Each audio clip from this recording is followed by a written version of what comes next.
Hi there, travel lovers. Is your trusted cruise and Tauck tour and Africa safari expert Shawn Power here, and today I wanted to do another one of my story time videos. People ask me, what's my favorite place I've been? What's the best place in the world that I've gone to or that they could go to? Now, number four was the Galapagos. One of my favorite cruises ever. Again, I'd heard about it, wasn't really sure what it was about, didn't really know what to expect, but I went there many, many years ago, and it was just for one, it's only like 4 hours from the States, to fly. You fly down to Quito in Ecuador and you spend a couple of days there. And then you fly out to the Galapagos Islands and you spend a week there on the cruise ship. And what you see there is just, it's hard to describe, but it's so unique. It's such a well-preserved place. There's different flora there and fauna. There's different animals there that literally exist nowhere else in the world. You go to some of these islands, it's like volcanic rock is there, and other ones are just totally different terrain. So again, it's hard to describe how special the Galapagos was, but I think what I loved about it the most is, again, I saw stuff that you just can't even see anywhere else in the world there. Also, these are very small ships. We're talking 100 people, that's just the most you're allowed to have in the Galapagos.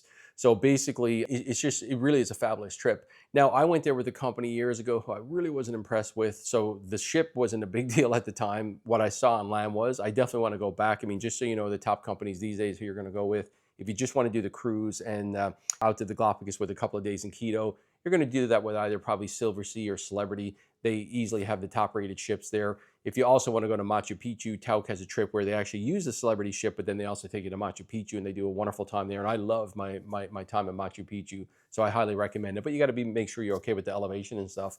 But the point is the Galapagos, it is one of the most I think, promoted destinations in the world for cruisers. I mean, if you want something unique, it is absolutely fabulous. And this is what we call an expedition cruise, again, where there's 100 people or less, and you're getting off on the zodiacs and stuff. So it's just such a fun thing to experience. I mean, I absolutely loved it. And like I said, that's got to be in my top 9. Now, I think speaking of expedition cruises, let's talk about the fifth place, and that would be Antarctica. My Antarctica trip, and again, this was on a very small ship because they call them expedition ships when you go down there. So again, I fly from home to Buenos Aires, Argentina. I decided to do this trip with Tauck because most companies, they don't really do anything in Argentina, but I actually did want to see Buenos Aires. So I spent a couple of days there with Tauck. I even went 3 days earlier on my own with myself and my sister's partner, and we had a great few days there, between what we saw on our own, what we saw with Tauck. It was absolutely fabulous. But whoever you go with, whether it's Tauck or Silver Sea or Seabourn or Viking, I mean, usually that's going to be one of the 4 companies who I book for my clients, and I book a lot of these trips. People love Antarctica. What happens is after you spend some time in Buenos Aires, they're going to fly you down about 4 hours to a place called Ushuaia. Now, this is the bottom of the earth. There's nowhere else to go. I mean, you're right down at the bottom of the earth. And then what happens is you're going to take a ship from Ushuaia. You're going to go a couple of days through what they call the Drake Passage. Can be rough waters, just to warn you. You might get the Drake Shake where there's a lot of motion, or you might get the Drake Lake where you really have no motion. When I did it, between going down and back, that's about 2 days one way, 2 coming back, so it's about 4 days. We had about a half a day of rough water. It didn't bother me. I was at the gym on the treadmill, but there was a lot of people who do this trip who've never cruised before, because this is the only way to get to Antarctica is by cruise, and they may not be cruisers, but they know they got a cruise to go there. So I would say about a third of the ship was feeling it. Most people just get a little bit tired and stuff, so nothing to be too intimidated about, because once you get there, it's absolutely worth it, is the point of it all.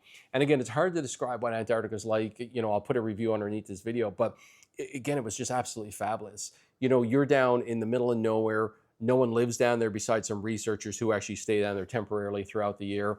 But I mean, there's no roads or traffic lights or hotels. So, I don't know if you know that or not, but no one lives in Antarctica. I mean, it's uninhabited besides researchers. So you're literally kind of going to where almost no one in the world ever gets to go to. I mean, you're going to be one of the very few % of people in the world who ever get to see this place.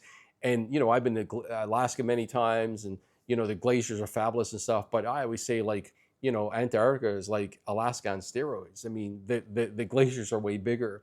There's way more whales. The penguins are fabulous down there. We saw seals. And just the serenity and the way it puts you in touch with nature, because everything's so grand and so big and also so quiet compared to what we're used to. So again, it's fabulous. I'll put a review underneath this, but I got to put that in my top 9 is Antarctica. And again, I did that on a small ship, cruise with Tauck. But again, Seabourn, Silver Sea, Viking. I also book a lot of my clients with those guys as well. Now, last few places in the top 9 places that I've ever been to.